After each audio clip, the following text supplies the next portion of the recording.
नमस्कार प्यारे साथियों, मैं भी आप सभी भावी अध्यापक एवं अध्यापिकाओं का स्वागत करता हूं अपने यूट्यूब चैनल यूपीडी एलाइट पाठशाला में। तो कैसे हैं आप सभी? आई होप आप सभी बढ़िया होंगे और आप सभी की पढ़ाई भी ज़बरदस्त चल रही होगी। तो आज हम लोग देखने वाले हैं डीएलएड फर्स्ट सेमेस्टर के सामाजिक विज्ञान के 2024 के प्रश्न पत्र को, जिसका आज हम लोग कंप्लीट सॉल्यूशन देखने वाले हैं। यदि आपको और भी सब्जेक्ट के प्रीवियस ईयर के क्वेश्चन पेपर को देखना है तो आप हमारे प्लेलिस्ट में जाके चेकआउट कर सकते हैं और आगे भी इसी तरीके की वीडियो पाने के लिए आप हमारे चैनल को सब्सक्राइब भी कर सकते हैं। और मैं आप सभी को उम्मीद दिलाता हूं कि इस चैनल के अतिरिक्त आपको कहीं भी इतने सटीक और शब्दों में प्रश्नों के उत्तर नहीं मिलेंगे। तो चलिए बिना किसी देरी के स्टार्ट करते हैं आज की इस वीडियो। पहला क्वेश्चन है कि त्रिपिटक ग्रंथ है जैन साहित्य का, बौद्ध साहित्य का, वैदिक साहित्य का या ये सभी? तो इसका जो राइट आंसर हो जाएगा वो जाएगा ऑप्शन नंबर बी से हो जाएगा बौद्ध साहित्य का। त्रिपिटक का जो मतलब होता है क्या होता है? पिटारा होता है। ठीक है, कौन कौन से ग्रंथ है हमारे? तो सुप्त पिटक है, अभिधम पिटक है और विनय पिटक है। ठीक है, ये हमारे क्या है? त्रिपिटक है, किससे संबंधित है? तो बौद्ध साहित्य से संबंधित है। अगले प्रश्न को देखते हैं। अगला प्रश्न है कि आदि मानव का मुख्य सहयोगी जानवर था? बकरी, घोड़ा, कुत्ता, गाय। तो इसका जो राइट आंसर हो जाएगा वो जाएगा ऑप्शन नंबर थर्ड से हो जाएगा कुत्ता। कुत्ता हमारा क्या था? आदि मानव का मुख्य सहयोगी जानवर था। ठीक है, अगले प्रश्न की ओर चलते हैं। प्रश्न संख्या 3 है हमारा कि कन्फ्यूशियस किस देश का रहने वाला था? जापान का, चीन का, वियतनाम का या फिर भारत का? तो इसका जो राइट आंसर हो जाएगा वो जाएगा ऑप्शन नंबर सेकंड से हो जाएगा चीन का। कन्फ्यूशियस हमारा किस देश का रहने वाला था? तो चीन का रहने वाला था। कन्फ्यूशियस एक चीनी दार्शनिक था, उसके साथ साथ एक शिक्षक भी था और राजनीतिक विचारक भी था। ठीक है, अगले प्रश्न को देखते हैं कि चीन की दीवार का निर्माण किसने कराया था? किन शू हुआंग ने, सुआन, सूफी या फिर इनमें से कोई नहीं? तो इसका जो राइट आंसर हो जाएगा वो जाएगा ऑप्शन नंबर फर्स्ट से हो जाएगा किन सुआंग ने। ठीक है, चीन की दीवार का निर्माण किसने कराया था? तो किन सी हुआंग ने कराया था। ठीक है, अब हम लोग देखेंगे चीन की दीवार। यह है चीन की दीवार। ठीक है, जो कि 5500 मील लंबी है और इसे किसने बनाया था? तो किन सी हुआंग ने बनवाया था। ये दुनिया की सबसे ऊंची दीवार भी है और लंबी दीवार है। ठीक है, कुछ इस तरीके से दिखती है। ठीक है, अगला प्रश्न है राजतरंगिणी ग्रंथ की रचना किसने की थी? कालिदास, कौटिल्य, कलहड़, हर्षवर्धन। तो इसका जो राइट आंसर हो जाएगा वो जाएगा ऑप्शन नंबर थर्ड से हो जाएगा कलहड़ ने। ठीक है, ऑप्शन नंबर इसका थर्ड से हो जाएगा कलहड़ ने। ठीक है, अगला प्रश्न है कि नील नदी के किनारे किस सभ्यता का विकास हुआ? सिंधु सभ्यता का, मेसोपोटामिया सभ्यता का, मिस्र की सभ्यता का या फिर चीन की सभ्यता का? नील नदी के किनारे किस सभ्यता का विकास हुआ? किस सभ्यता का विकास हुआ है? तो मिस्र की सभ्यता का विकास हुआ है। ठीक है, ऑप्शन नंबर इसका थर्ड से हो जाएगा। ठीक है, मिस्र की सभ्यता। नील नदी को मिस्र का वरदान भी कहते हैं। ठीक है, अगला प्रश्न है कि शून्य अंश रेखा को किस नाम से जानते हैं? भूमध्य रेखा, अक्ष रेखा, मकर रेखा या फिर रेडक्लिफ रेखा? तो इसका जो राइट आंसर हो जाएगा वो जाएगा ऑप्शन नंबर फर्स्ट से हो जाएगा भूमध्य रेखा। ठीक है, शून्य अक्ष को रेखा को किस नाम से जानते हैं? तो भूमध्य रेखा के नाम से जानते हैं। ठीक है, और रेडक्लिफ रेखा भारत और पाकिस्तान के बीच की लाइन है। ठीक है, प्रश्न संख्या 8 है कि संसार का सबसे बड़ा महाद्वीप है?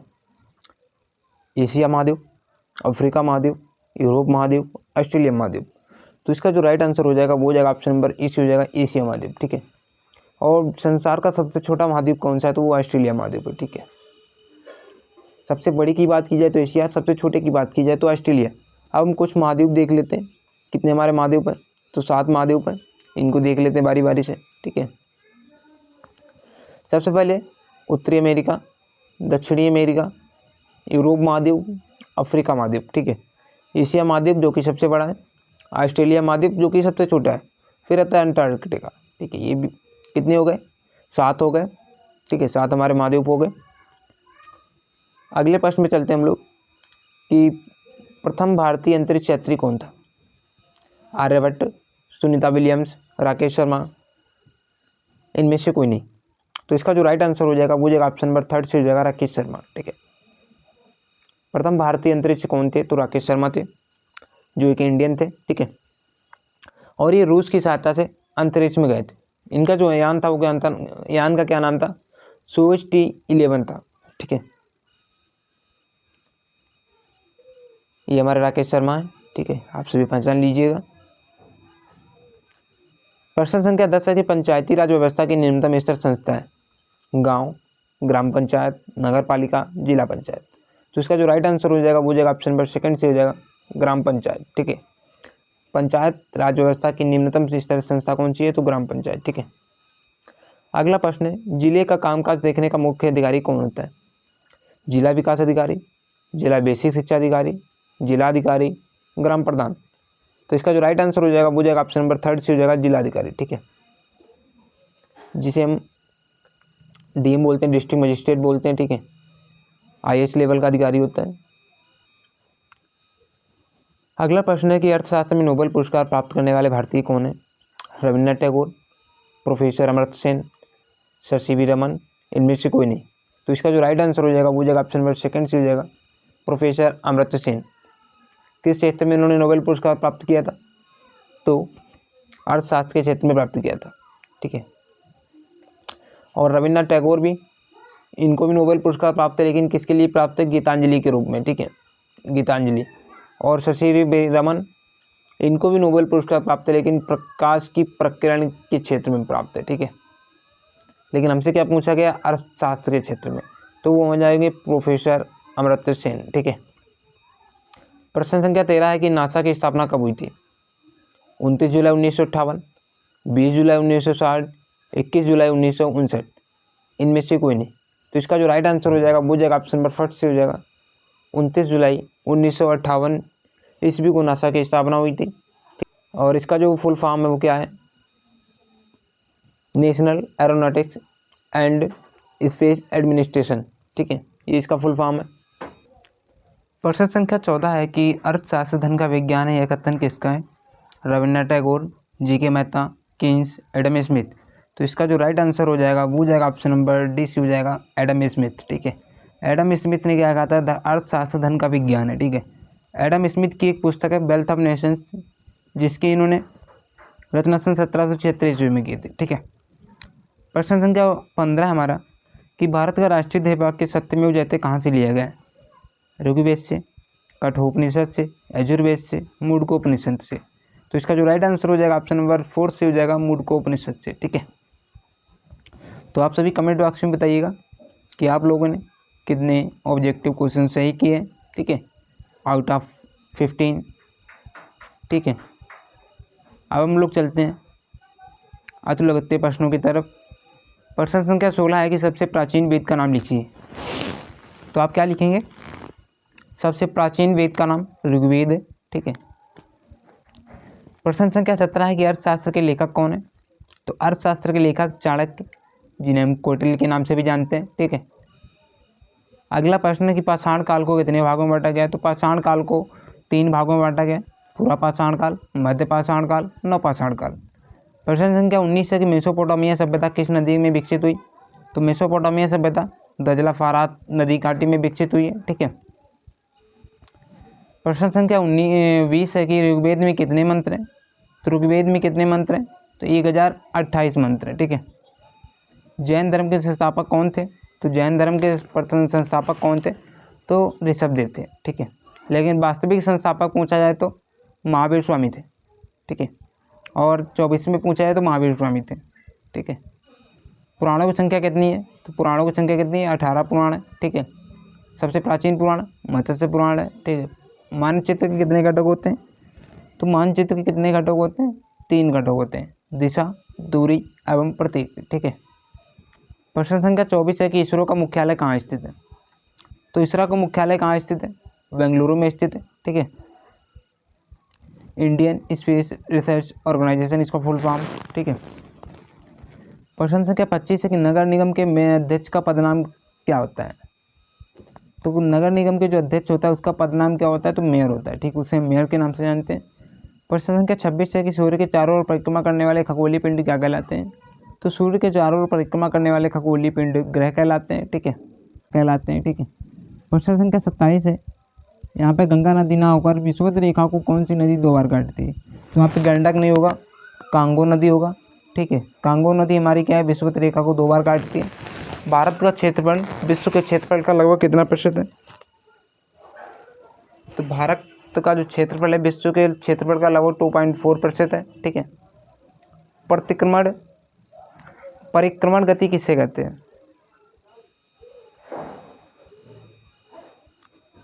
प्रश्न संख्या 29 है कि परिक्रमण गति किसे कहते हैं, तो किसी वस्तु का अपनी धुरी पर घूमना परिक्रमण गति कहलाती है। यह एक प्रकार की गति है जिसमें कोई वस्तु अपने ही अक्ष पर घूमती है, ठीक है। प्रश्न संख्या 30 है कि महाभारत के लेखक कौन थे, तो महाभारत के लेखक रचयिता कौन थे, तो महर्षि वेदव्यास जी थे, ठीक है। अब हम लोग देखेंगे लघु उत्तरीय प्रश्नों को, जो कि हमारे 2 नंबर के प्रश्न पूछे जाते हैं परीक्षा में। तो प्रश्न संख्या 31 है कि सप्त सिंधु नदियों के नाम लिखिए। तो सप्त सिंधु नदियों के अंतर्गत 7 नदियां आती हैं, जो इस प्रकार हैं: सतलुज, ब्यास, रावी, चिनाब, झेलम, सिंधु, सरस्वती, ठीक है। इन 7 नदियों के समूह को हम क्या बोलते हैं, सप्त सिंधु बोलते हैं, ठीक है। अगला प्रश्न है 32 नंबर कि सौरमंडल किसे कहते हैं। तो आइए देखते हैं सौरमंडल किसे कहते हैं। हमारा सौरमंडल सूर्य और उसके चारों ओर परिक्रमा करने वाले 8 ग्रहों, चंद्रमाओं, क्षुद्र ग्रहों और कई बौनों ग्रहों से मिलकर बना हुआ है। सौरमंडल हमारा क्या है, सूर्य और उसके चारों तरफ परिक्रमा करने वाले विभिन्न ग्रहों, ठीक है, चंद्रमाओं और क्षुद्र ग्रहों, धूमकेतुओं और कई बौनों ग्रहों से मिलकर बना है। ये ग्रह सूर्य के चारों ओर चपटे दीर्घवृत्त पथ पर घूमते हैं, ठीक है। सूर्य सौरमंडल का केंद्र है और इसका सबसे बड़ा तारा भी है, ठीक है, जो सभी खगोलीय पिंडों को प्रकाश और ऊर्जा प्रदान करता है। ये क्या है, सूर्य क्या करता है कि सभी खगोलीय पिंडों को प्रकाश और ऊर्जा प्रदान करता है, ठीक है। प्रश्न संख्या 33 है कि चारों वेदों के नाम लिखिए, ऋग्वेद का संक्षिप्त परिचय दीजिए। तो 4 वेद हमारे कौन कौन से, यजुर्वेद, ऋग्वेद, सामवेद, अथर्ववेद, ये हमारे चारों वेद हैं, ठीक है। प्रश्न संख्या 34 है नदियों के किनारे सभ्यताओं के विकसित होने का क्या कारण था। तो सबसे पहले तो बात यह है कि नदियों के किनारे हमें क्या बोलता है, पानी की पर्याप्त मात्रा में हमें उपलब्धि होती थी, ठीक है। फिर वहाँ पे पानी होने के कारण वहाँ की जो मिट्टी थी वो उपजाऊ होती थी, ठीक है, और परिवहन में हमें सहायता मिलती थी। नाव के माध्यम से हम कहीं भी आ जा सकते थे, ठीक है, और व्यापार में भी सुविधा मिलती थी इसके माध्यम से, ठीक है। क्वेश्चन नंबर 35 है कि यातायात के 2 नियम बताइए। तो यातायात के पहला नियम है कि रेड लाइट पर रुके हमेशा, ठीक है, सीट बेल्ट पहने और हमेशा अपने बाएं साइड ही चले, ठीक है। प्रश्न संख्या 36 है कि भारत के कोई 5 पड़ोसी देशों के नाम बताइए और उनकी राजधानी भी बताइए। तो पाकिस्तान की राजधानी इस्लामाबाद, चीन की बीजिंग, नेपाल की काठमांडू, भूटान की थिम्पू और बांग्लादेश की ढाका, ठीक है, ये हमारे 5 देश हो गए। प्रश्न संख्या 37 हमारी कि मानचित्रों की 2 उपयोगिताएं बताइए। तो पहली उपयोगिता है कि मार्गदर्शन और यात्रा योजना। तो इसमें हम क्या लिखेंगे, इसको हेडिंग बनाएंगे। मानचित्र किसी अनजान जगह पर मार्गदर्शन का काम करता है। जैसे कि आप कहीं जा रहे हैं अननोन जगह पे, तो आप क्या करेंगे, गूगल मैप पे डालेंगे तो आपको क्या है, एकदम एक्यूरेट लोकेशन दिखाएगा, ठीक है। यह थल, जल या वायु मार्गों से यात्रा करने के मार्ग की योजना बनाने और उस पर बने रहने में मदद करती है, ठीक है। यह हमें एक स्थान से दूसरे स्थान तक जाने का रास्ता खोजने में सहायता करता है, ठीक है। दूसरी हमारी उपयोगिता क्या है कि भौगोलिक जानकारी और संदर्भ। मानचित्र पूरे विश्व से लेकर किसी छोटे से छोटे स्थान की भौगोलिक जानकारी के लिए एक संदर्भ का काम करता है, ठीक है। इसी में अगला पॉइंट है कि यह विभिन्न स्थानों, देशों, नदियों और पहाड़ों और अन्य भौगोलिक विशेषताओं को व्यवस्थित रूप से प्रस्तुत करता है।